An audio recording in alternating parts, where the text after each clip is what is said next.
Welcome back. As I mentioned, we have Army Major Nersin Kastan here on behalf of the Salvation Army.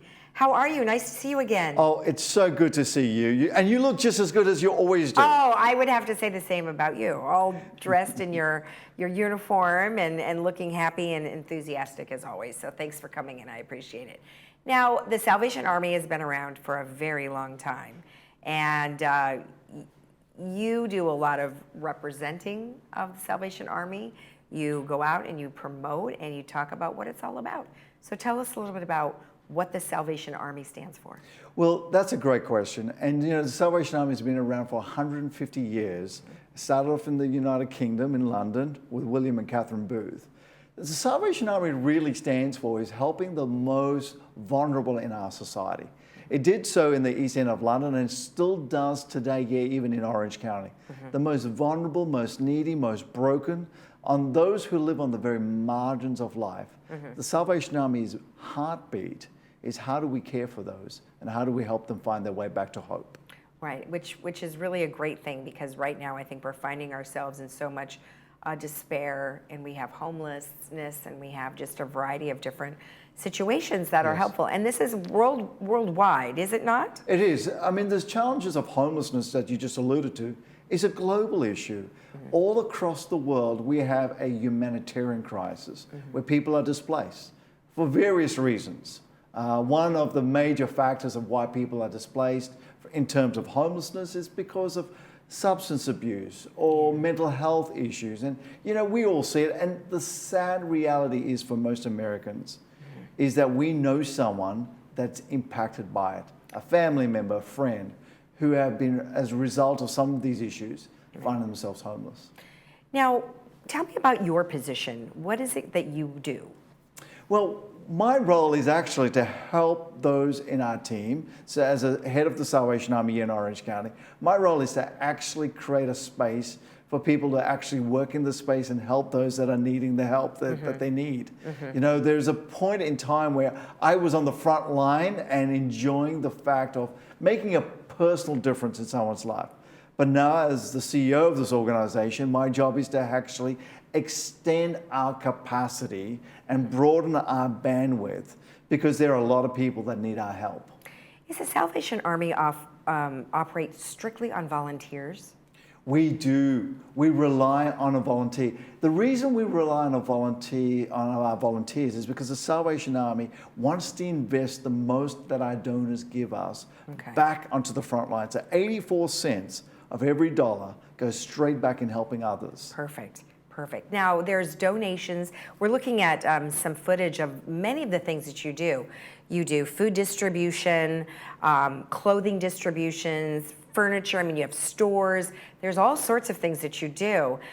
Tell me a little bit about some of the things. Like I know Christmas time, we do see folks who are looking for those donations. And then we also have many people who donate items. Of course, and we rely on the generosity of people to help us to do what we do best, which is helping vulnerable people. So yes, at Christmas time, we'll have people out there ringing the bells and the thrift stores. But you know what? That's not all that we do. That's just the tip of the iceberg. Right. I mean, the real heart of what the Salvation Army does. And you know, I got to be honest with you. My personal story is when the Salvation Army helped my family. Okay. And that is what I think is why I am so passionate about what I do. Okay. When I was on the streets of Sydney in Australia, and my family had depleted all of its natural resources, we were hurting, looking for help. Someone said, you know what? The Salvation Army can help people like you. So a young captain from the Salvation Army opened up an opportunity to my family to show us how we can navigate through the challenges of life and find hope. And so 3 key things the Salvation Army does. One is it responds to people that have been subjected or come under the oppression of drugs and alcohol addiction. Right. And that is a sad story. Yeah. And we see so many people experiencing that on a regular basis. Right. And so we see those families, mums and dads. In fact, I was yesterday talking to a group of seniors, grandparents, great-grandparents.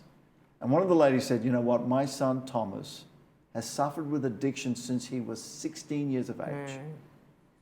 And that's where the Salvation Army can step in and say, you know what, we can make a difference in his life.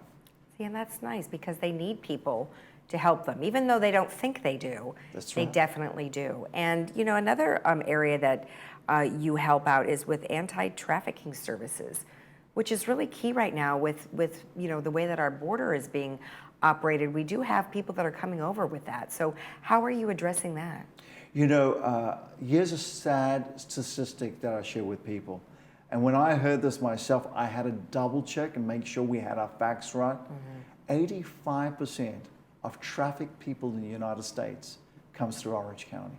Oh my gosh. That is alarming. That is That is alarming. alarming. So how we deal with it is the FBI will contact us. We're like first responders in terms of human trafficking. We'll take people just as they come out of a situation where they've been trafficked. Okay. We'll bring them into a safe refuge, Okay. a safe space, and we'll help them on their journey of recovery.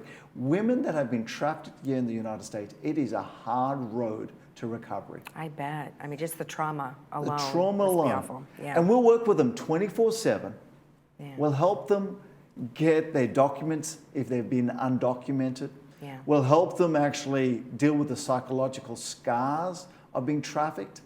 Some of them don't even realize how desperate their situation is. Real quick, tell me a little bit about the Center of Hope campus. Where is it? Well, the Center of Hope campus is one of those victory stories that I like to share with people. It's here in Anaheim. It's on the corner of Lewis and Catella. It's a 14-acre property which has a whole array of important services: drug and alcohol rehabilitation, emergency sheltering for people that just come off the streets or off the benches.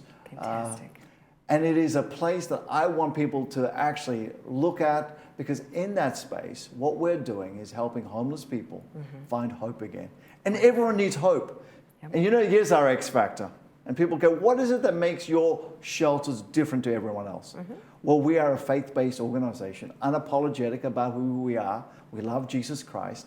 We show people his love in a way that isn't discriminatory. It doesn't mean you have to be a person of faith to receive our help.